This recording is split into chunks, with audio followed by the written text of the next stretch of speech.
तो दोस्तों, क्या आपने भी कभी ये महसूस किया है कि भगवान हमारे साथ ऐसा क्यों करते हैं? हर वक्त कुछ ना कुछ हमारे साथ बुरा होता है। अच्छे लोगों को दुख भोगना पड़ता है और बुरे लोग हमेशा खुश।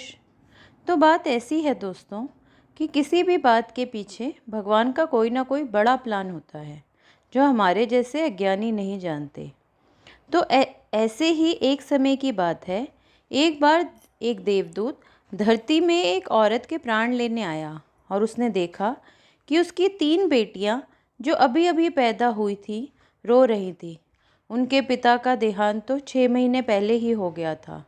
उस औरत के प्राण ले जाकर दूत बहुत रोया और भगवान से कहा कि आपका कैसा न्याय है, या तो उनको पैदा ही नहीं करना था या फिर उसके माँ बाप में से किसी को तो बचा सकते थे। भगवान बोले, ठीक है, अब तुम धरती में जाओ और जब तक तुम 3 बार हंस नहीं देते तो तुम स्वर्ग नहीं आ सकते।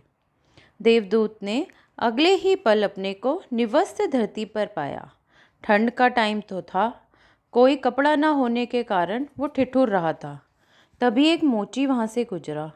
उसने अपना कंबल देवदूत को दे दिया और थोड़ा खाना भी दे दिया। देवदूत बोला, हे भले मानुष, अगर आप मुझे अपने घर में रहने के लिए कोई जगह दे दो तो आपकी बड़ी कृपा होगी।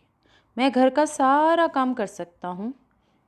मोची को एक काम करने वाले की ज़रूरत तो थी ही, तो उसे घर ले गया।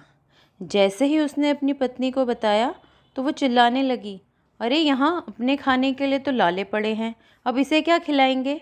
तो देवदूत ये सुनकर कि इसके घर देवदूत आया है, इनकी किस्मत बदलने वाली है और ये मुझे घर पर रखने को तैयार नहीं, पहली बार हंसा।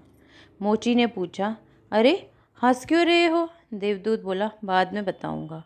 खैर, मोची ने अपनी पत्नी को समझा बुझाकर देवदूत को घर में रख लिया। अगले दिन से उसने देवदूत को जूते बनाने बताए और देखते ही देखते देवदूत इतने अच्छे जूते बनाने लगा कि उस राज्य के सारे धनी लोग उसी से जूते बनवाने लगे। यहाँ तक कि एक दिन राजा के सिपाही एक चमड़ा लेकर आए और आदेश दिया कि इस चमड़े के जूते राजा के लिए बना देना और भूलकर भी चप्पल मत बनाना। कहकर सिपाही चले गए। उस राज्य में जब किसी का स्वर्गवास होता था तभी उसे चप्पल पहनाते थे।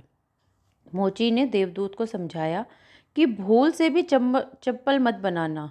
अगले दिन जब मोची ने देखा तो देवदूत ने उस चमड़े की चप्पल बना रखी थी। मोची चिल्लाने लगा, अरे ये क्या कर दिया, अब तो हमें दंड भुगतना पड़ेगा। और यहाँ देवदूत था जो हंसा जा रहा था। मोची और गुस्सा हो गया और चिल्लाने लगा। तभी राजा के सिपाही आए।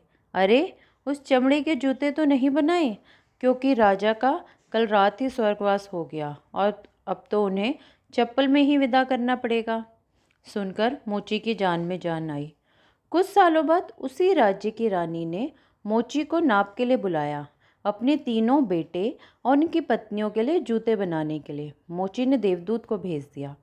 नाप लेते हुए देवदूत ने देखा कि तीनों राजकुमारों की पत्नियां हूबहू एक जैसी। उसने पूछा, आपकी माँ कौन है? उनमें से एक बोली, हमारी सगी माँ तो हमें पैदा करते ही स्वर्ग से धार गई थी। हमारे अनाथ होने की वजह से एक सेठानी ने हमें गोद ले लिया और आज हमारी यहाँ शादी करवा दी। अगर हमारी असली माँ जिंदा होती तो हम भी गरीबी में कब के मर गए होते। उनकी बात सुनकर देवदूत तीसरी बार हंसा और स्वर्ग पहुँच गया। तो देखा ना आपने, हम छोटी छोटी बातों के लिए भगवान को कोसते रहते हैं, लेकिन वो तो हमेशा हमारे अच्छे का ही सोचते हैं। तो ऐसे ही ज्ञानवर्धक कहानियों के बंडल में से दूसरी कहानी का इंतज़ार कीजिए।